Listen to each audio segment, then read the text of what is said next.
একটা unplanned video নিয়ে আসলাম। এই ভিডিওতে আমি একটা টপিকের ওপর কিছু কথা বলবো এবং মানে ডিসকাস করবো বলতে পারেন, ঠিক আছে। এবং টপিকটা একটা জেনারেল টপিক, ঠিক আছে। আমার জাস্ট ইচ্ছা হলো, তাই সেই বিষয়টা নিয়ে কথা বলতে আসলাম। আশা করছি আপনারা বুঝে গেছেন আমার থাম্বনেল আর টাইটেলটা দেখে।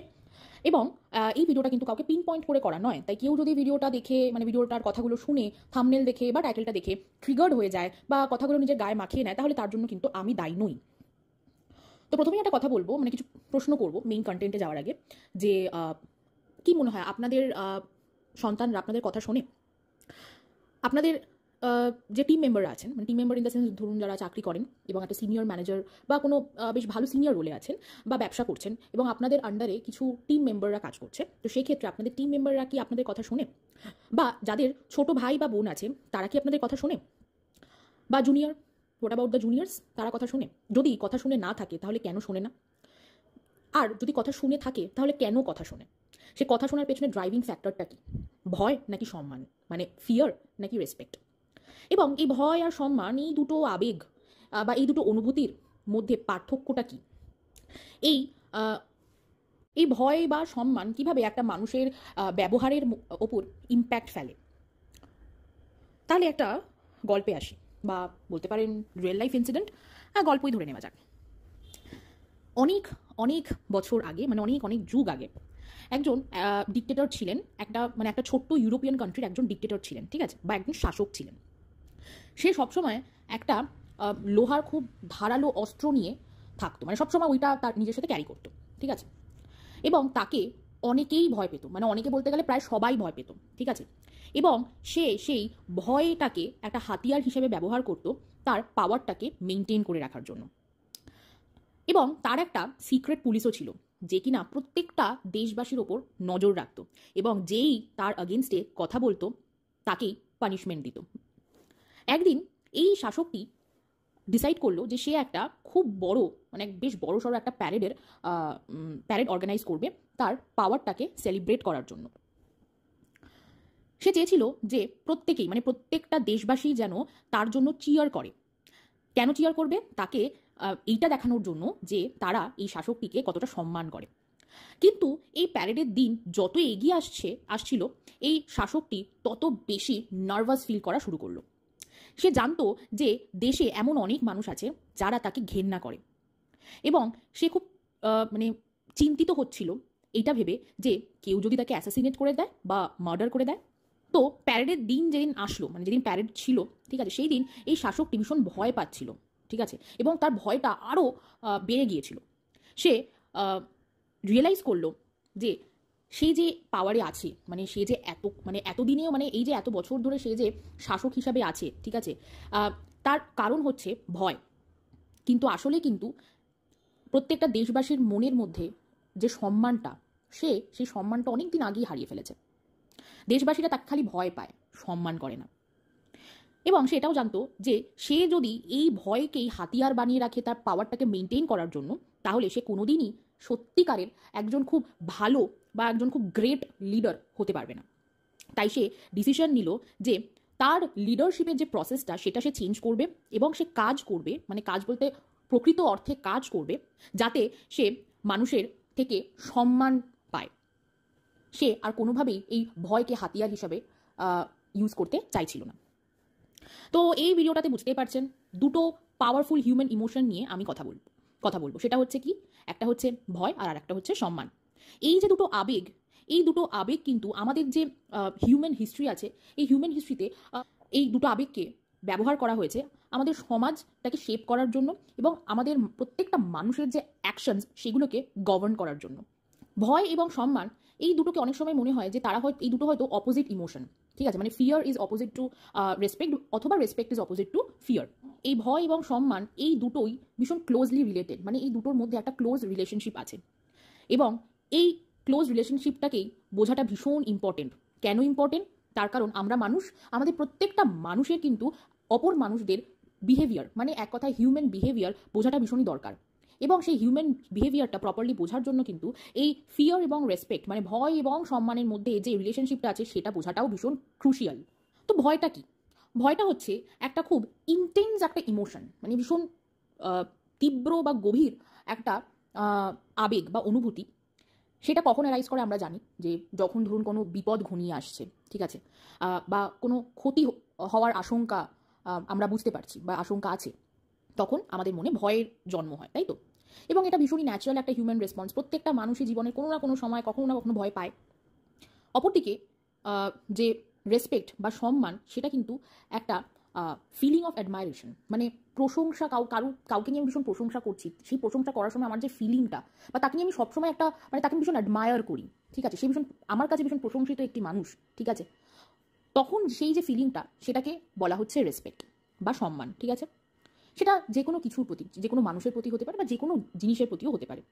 এবং এই সম্মানটা কিন্তু কোনো কাজের থ্রু দিয়েই আসে, ঠিক আছে, কিছু অ্যাকশনসের থ্রু দিয়ে কিন্তু সম্মানটা আসে, ঠিক আছে।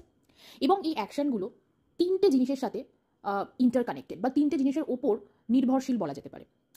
একটা হচ্ছে কর্মদক্ষতা, একটা হচ্ছে সততা, আর আরেকটা হচ্ছে যোগ্যতা।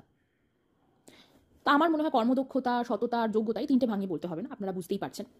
এবার অনেক সময় দেখবেন যে অনেকেই, মানে আমি যে ডিক্টেটরের কথা বললাম, যে শাসকটির গল্প বললাম, এরকম অনেক ক্ষেত্রে অনেকেই এখনো অবধি কিন্তু ভয়টাকে হাতিয়ার হিসেবে ব্যবহার করছে মানুষের থেকে সম্মান পাওয়ার জন্য। কিন্তু আদৌ কি তারা সম্মান পায়? পায় না। বাইরে থেকে দেখে মনে হচ্ছে ভীষণ সম্মান করে, সেটা is nothing but an outcome of fear. তো কিছু কিছু ক্ষেত্রে এই ভয়টা কিন্তু সম্মান হারিয়ে যাওয়ার পেছনের একটা কারণ হয়ে দাঁড়ায়। কখন হয়? যখন কিনা ভয়টাকে ভীষণ অ্যাবিউজিভ বা ভীষণ আনজাস্টিফাইড ওয়েতে ব্যবহার করা হয়। তখন মানুষের প্রতি, তখন সেই যে মানুষের ওপর, বা যে মানুষগুলোকে ভয় দেখানো হয়েছে সম্মান পাওয়ার জন্য, তখন সেই মানুষরা প্রচণ্ড বিরক্ত হয়ে যায়, মানে তাদের মধ্যে বিরক্তি ভাব চলে আসে, এবং তখন তারা বিদ্রোহ করতে চায়, বা বিরক্তি ভাব আসার ফলে বিদ্রোহর সৃষ্টি হয়। আর এই যে বিষয়টা আমি বললাম, এই বিষয়টা ভীষণই সত্যি কিছু কিছু ক্ষেত্রে, যেখানে কিনা ভয়কে ব্যবহার করা হয়েছে কোনো গ্রুপ বা কোনো কমিউনিটিকে সাপ্রেস করে রাখার জন্য, ঠিক আছে। এই সব ঘটনা বা এই সব কেসে তখন ভয়টা কিন্তু, বা এই ফিয়ারটা কিন্তু ব্যাকফায়ার করে। যে মানুষটা প্রচুর মানুষকে ভয় দেখিয়ে রেখেছিল, তখন উল্টে তার উপরই সব কিছু এসে চাপে, মানে তার উপরই সব পুরো বিষয়, বা তার উপরই প্রচুর বিপদ এসে চেপে বসে, ঠিক আছে। যার ফলে কিনা প্রতিরোধ এবং অবাধ্যতার সৃষ্টি হয়। যেমন ধরুন আমেরিকান রেভলিউশন 1765, বা 1789-এর ফ্রেঞ্চ রেভলিউশন, বা 2011 মানে 2011 সালের সাইরিয়ান সিভিল ওয়ার। এই যে তিনটে আমি বললাম, আবারও রিপিট করছি, 1765-এর দ্য আমেরিকান রেভলিউশন, 1789-এর ফ্রেঞ্চ রেভলিউশন, আর 2011-এর সাইরিয়ান সিভিল ওয়ার, এই তিনটে কিন্তু এই ধরনের বিদ্রোহর একটা এক্সাম্পল, যেখানে কিনা শুরুতে মানুষ ভয় পাচ্ছে, ভয় পেতে পেতে পেতে পেতে হঠাৎ করে সম্মান হারিয়ে গেল, সেখান থেকে সৃষ্টি হলো বিরক্তি এবং বিদ্রোহ, ব্যাস, তারপরে একটা বিরাট বড় ইতিহাসের সৃষ্টি হয়ে গেল। অপরদিকে এই সম্মানটা ভীষণ পাওয়ারফুল একটা হাতিয়ার, যার দ্বারা কিন্তু প্রচুর মানুষ অনুপ্রেরিত হন, এবং প্রচুর মানুষের মধ্যে বিশ্বাস জন্মায়। যখন কোনো লিডার বা যখন কোনো অর্গানাইজেশন, ঠিক আছে, তারা এই যে আমি শুরুতে যেটা বলেছিলাম, মানে আগে যেটা বললাম, যে কর্মদক্ষতা, সততা এবং যোগ্যতা, এই তিনটে বিষয়কে মাথায় রেখে কাজ করে, তখন কিন্তু সেই লিডার বা সেই অর্গানাইজেশন তাদের ফলোয়ারদের থেকে প্রচুর প্রচুর প্রচুর সম্মান কুড়িয়ে নেয়।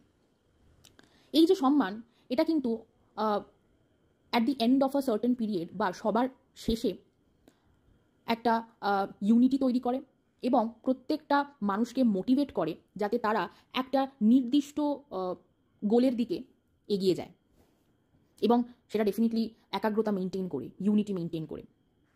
যেমন ধরুন আমাদের যে ফেমাস লিডারদের নাম আমরা জানি, মহাত্মা গান্ধী, নেলসন ম্যান্ডেলা এবং বারাক ওবামা। সম্মানের দ্বারা কিন্তু অনেক সময় অনেক পজিটিভ বিহেভিয়ার, মানে মানুষের থেকে পজিটিভ বিহেভিয়ার আসে, যা আমরা তাকে সম্মান করি, যার থেকে আমরা কিছু পজিটিভিটি পাই, তার ফলে আমরা নিজেরাও পজিটিভ ফিল করি, রাইট। যখন কোনো মানুষ নিজেকে এবং অন্যান্য মানুষদেরকেও সম্মান করবে, তখন তারা কিন্তু খুব এথিক্যাল এবং মরাল ওয়েতে কাজ করবে, এবং তার অ্যাক্টিভিটিসেও সেই এথিক্যাল এবং মরালিটিটা প্রকাশ পাবে। তার কারণ ওই যে বললাম, বিশ্বাসটা যে কোনো মানুষকে এনকারেজ করে, ঠিক আছে, যাতে তারা তাদের লক্ষ্যের দিকে সবার সাথে, মানে একাগ্রতা মেনটেন করে এগিয়ে যায়, এবং তারা যেন তাদের এই যে ইউনিটি, একাগ্রতা, বা এই যে কাজের তাদের লক্ষ্যের দিকে এগিয়ে যাওয়ার যে প্রচেষ্টা, সেটাতে যেন তারা কনসিস্টেন্ট থাকে, এবং তারা যেন নিজেদের মধ্যে নিজেদের উপর বিশ্বাস রাখে। ভয়টা অনেকটা একটা ফোর্সড অ্যাক্টিভিটি বা ফোর্সড একটা ইমোশন, ঠিক আছে, মানে আমি কাউকে ভয় দেখাচ্ছি, আমি জোর করে তাকে ভয় দেখাচ্ছি, কিন্তু রেসপেক্টটা কিন্তু জোর করে আদায় করা যায় না। রেসপেক্টটা কিন্তু আর্ন করতে হয়, ঠিক আছে, ডেফিনেটলি নিজের কাজের দ্বারা। ভয় পাওয়ালে কি হয় না, খুব চটজলদি রেজাল্ট এসে যায়, মানে কাউকে ভয় দেখিয়ে কোনো একটা কাজ করিয়ে নিলাম, মানে আমার চটজলদি আমার কাজটা হয়ে গেল, চটজলদি আমার রেজাল্ট এসে গেল, ঠিক আছে। কিন্তু এটার থেকে কিন্তু মানুষের থেকে তাদের ভালোবাসা, ঠিক আছে, তাদের গুডউইলটা অ্যাচিভ করা যায় না। এবং পরবর্তীকালে সেই মানুষগুলো কিন্তু আর, মানে আমি যদি ওকে সবসময় ভয় দেখিয়ে চলি, পরবর্তীকালে সেই মানুষগুলো আর আমার সাথে এনগেজ করবেই না, ঠিক আছে, আমার সাথে কথাই বলবে না, আমাকে ইগনোর করে চলবে, ঠিক আছে। অপরদিকে আমি যদি কারোর থেকে সম্মান আর্ন করি, আমি যদি রেসপেক্টটা প্রপারলি আর্ন করি, ঠিক আছে, এটা অনেকটা সময় সাপেক্ষ হলেও অনেকটা লং লাস্টিং। এর ফলে কি হবে না, প্রচুর মানুষ আমার সাথে ভালো ব্যবহার করবে, আমার উপর বিশ্বাস রাখবে, ঠিক আছে, এবং আমাদের মধ্যে যে সম্পর্ক সেটা খুব অটুট হবে, খুব স্ট্রং একটা বন্ড তৈরি হবে। তো আবারও বলছি যে ভয় কিন্তু ভীষণ শর্ট টার্ম হয়, মানে ভয়ের দ্বারা যে রেজাল্টগুলো অ্যাচিভ করা হয় সেগুলো ভীষণই শর্ট টার্ম হয়। অপর দিক দিয়ে কেউ যদি সম্মান মানে আদায় করে নেয় তার কাজের মাধ্যম দিয়ে, ঠিক আছে, বা এবং জেনুইনলি, তখন সেই সম্মানটা কিন্তু অনেক লং লাস্টিং হয়, এবং সম্মান দ্বারা করা যে কাজ তার যে রেজাল্ট সেটাও অনেকটাই লং লাস্টিং হয়। সম্মান আদায় করতে প্রচুর এফর্ট লাগে, মানে প্রচুর সময় লাগে এবং প্রচুর খাটনি, ঠিক আছে, ডেফিনেটলি একটা খাটনির কাজ, তাই তো, কিন্তু ভীষণই এফেক্টিভ। তাই আমি একটা কথাই বলবো, আপনারা নিজেদের ইমোশনটাকে একটু ভেবে চিন্তেই ইনভেস্ট করবেন। একটু সবসময় এটাই ভাববেন যে প্রত্যেকটা মানুষ যে সম্মানের যোগ্য তা নয়। তো আর যাকে ভয় পাচ্ছেন, একটু ভেবে দেখবেন কেন ভয় পাচ্ছেন, রিজনটা কি, কোথাও গেলে আপনি রিলিফ পাবেন, ঠিক আছে। তাই চুজ ইউর ইমোশনস ওয়াইজলি। ভিডিওটা এত অবধি, কতটা কি বোঝাতে পারলাম কি বললাম জানি না, কিন্তু চেষ্টা করলাম। খুব পছন্দের একটা টপিক এটা আমার। তো ভিডিওটা এখানেই এন্ড করছি। সবাই ভালো থাকবেন, থ্যাংক ইউ।